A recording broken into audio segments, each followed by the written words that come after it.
Welcome to Aisha's academy.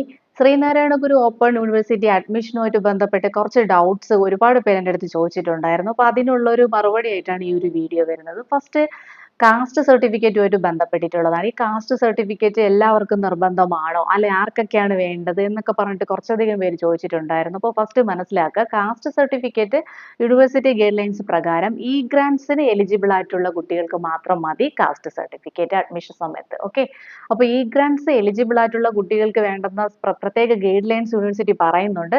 അതിൽ ഒന്നാമതായിട്ടൊരു കാര്യം നിങ്ങൾ ശ്രദ്ധിക്കുക, ഇ ഗ്രാൻസിൽ എലിജിബിലിറ്റി ഉള്ളവരാണ് നിങ്ങളെങ്കിൽ നിങ്ങൾ എന്ത് ചെയ്യുക, പുതിയൊരു ബാങ്ക് അക്കൗണ്ട് എടുക്കുക. അപ്പോൾ ഈ ഒരു പർപ്പസിന് വേണ്ടി മാത്രം ഉപയോഗിക്കാൻ വേണ്ടിയിട്ട് ആ പുതിയൊരു ബാങ്ക് അക്കൗണ്ട് എടുത്തതിന് ശേഷം മാത്രമാണ് നിങ്ങൾക്ക് അഡ്മിഷൻ രജിസ്ട്രേഷൻ പ്രോസസ്സിലോട്ട് പോകാൻ പറ്റുന്നത്. ഓക്കെ, അപ്പോൾ കാസ്റ്റ് സർട്ടിഫിക്കറ്റ് ആർക്ക് മാത്രമാണ്? ഇ ഗ്രാൻസ് എലിജിബിൾ ആയിട്ടുള്ളവർക്ക് മാത്രം. അടുത്ത കുറച്ച് അധികം പേര് ചോദിച്ചിട്ടുണ്ടായിരുന്നത് നമ്മുടെ ഈ യൂണിവേഴ്സിറ്റിയുടെ കോഴ്സസിന്റെ വാലിഡിറ്റി ആണ്. ശ്രീനാരായണ ഗുരു ഓപ്പൺ യൂണിവേഴ്സിറ്റിയുടെ ഡിഗ്രി PG കോഴ്സുകൾ വാലിഡ് ആണോ, അല്ലെങ്കിൽ PSC അപ്രൂവ്ഡ് ആണോ എന്നൊക്കെ പറഞ്ഞ് ഒരുപാട് പേർക്ക് ഇങ്ങനെ ഡൗട്ടാണ് ഇപ്പോഴും. ആക്ച്വലി PSC അപ്രൂവ്ഡ് ആണെന്നുള്ളത് മാത്രമല്ല, ആ എല്ലാ കോഴ്സുകളും UGC അപ്രൂവ് ചെയ്തിട്ടുള്ള കോഴ്സുകളാണ്. അപ്പോൾ അങ്ങനെ ഒരു വാലിഡിറ്റിയുടെ ഡൗട്ടേ വരേണ്ട ആവശ്യമില്ല.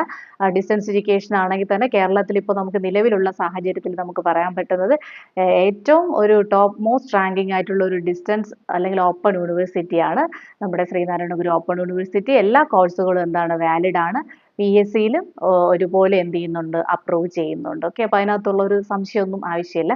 പിന്നെ കോഴ്സുകൾ ചൂസ് ചെയ്യുമ്പോൾ പലരും പറയുന്നു, ഇപ്പോൾ +2 കഴിഞ്ഞിട്ട് വന്നിട്ട് എനിക്ക് ഒരു ഡിഗ്രി മതി, അല്ലെങ്കിൽ ഏതെങ്കിലും ഒരു ഡിഗ്രി മതി എന്നുള്ള ഒരു മെൻറ്റാലിറ്റിയോട് കൂടി ഏറ്റവും ഈസി ആയിട്ടുള്ള സിലബസ് നോക്കി, അല്ലെങ്കിൽ തിയറി പേപ്പർ മാത്രമുള്ള അങ്ങനെയൊക്കെ നോക്കി അഡ്മിഷൻ എടുക്കാൻ വേണ്ടി ഇരിക്കുന്നവരുണ്ട്. അപ്പോൾ നിങ്ങൾ മനസ്സിലാക്കേണ്ട ഒരു കാര്യം എന്ന് പറഞ്ഞാൽ, നമ്മളൊരു ഡിഗ്രി ചെയ്യുന്നു അല്ലെങ്കിൽ ഒരു PG ചെയ്യുന്നു എന്ന് പറയുമ്പോൾ നമ്മുടെ ഒരു കരിയർ ഗ്രോത്തിന് വേണ്ടി, അതല്ലെങ്കിൽ നമുക്ക് ഹയർ സ്റ്റഡീസ്, ആ ഒരു പർപ്പസ്, രണ്ട് കാര്യങ്ങൾക്ക് വേണ്ടിയിട്ടാണ് നമ്മൾ സാധാരണ എന്ത് ചെയ്യുന്നത്, ആ +2 കഴിഞ്ഞിട്ട് ഡിഗ്രിയും, ഇപ്പോൾ ഡിഗ്രി റെഗുലർ ആയിട്ട് പഠിക്കാൻ പറ്റാത്തവരാണ് ഓപ്പൺ യൂണിവേഴ്സിറ്റിയിലോട്ട് പോകുന്നത്. അപ്പോൾ അങ്ങനെ പോകുമ്പോൾ തീർച്ചയായിട്ടും നിങ്ങളുടെ ഇപ്പോൾ ഡിഗ്രിയാണ് പഠിക്കുന്നതെങ്കിൽ +2 പഠിച്ച സബ്ജക്റ്റ്, നമ്മുടെ സബ്ജക്റ്റ് ബാക്ക്ഗ്രൗണ്ട്, ഏത് കോഴ്സ് ചൂസ് ചെയ്യുമ്പോൾ നമ്മുടെ സബ്ജക്റ്റ് ബാക്ക്ഗ്രൗണ്ട് നോക്കുക. അപ്പോൾ നമുക്ക് നമ്മുടെ ആയിട്ട് റിലേറ്റ് ചെയ്തിട്ടുള്ള ഒരു സിലബസ് തന്നെയാണോ നമ്മൾ ചൂസ് ചെയ്യുന്നത്.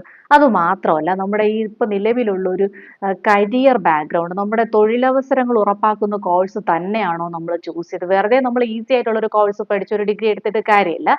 അപ്പോൾ അത് കരിയറിന് ബെനിഫിറ്റ് ആവുന്ന കോഴ്സ് ആണോ നമ്മൾ ചൂസ് ചെയ്തത് എന്നുള്ള കാര്യങ്ങളെല്ലാം അനലൈസ് ചെയ്തതിന് ശേഷം മാത്രം നിങ്ങൾ എന്ത് ചെയ്യുക, നിങ്ങൾക്ക് ഏറ്റവും സ്യൂട്ടബിൾ ആയിട്ടുള്ള ഒരു കോഴ്സ് തന്നെ തിരഞ്ഞെടുക്കുക. അപ്പോൾ കൂടുതൽ വിവരങ്ങൾക്കായിട്ട് എൻ്റെ ചാനൽ സബ്സ്ക്രൈബ് ചെയ്യുക. Okay, thank you.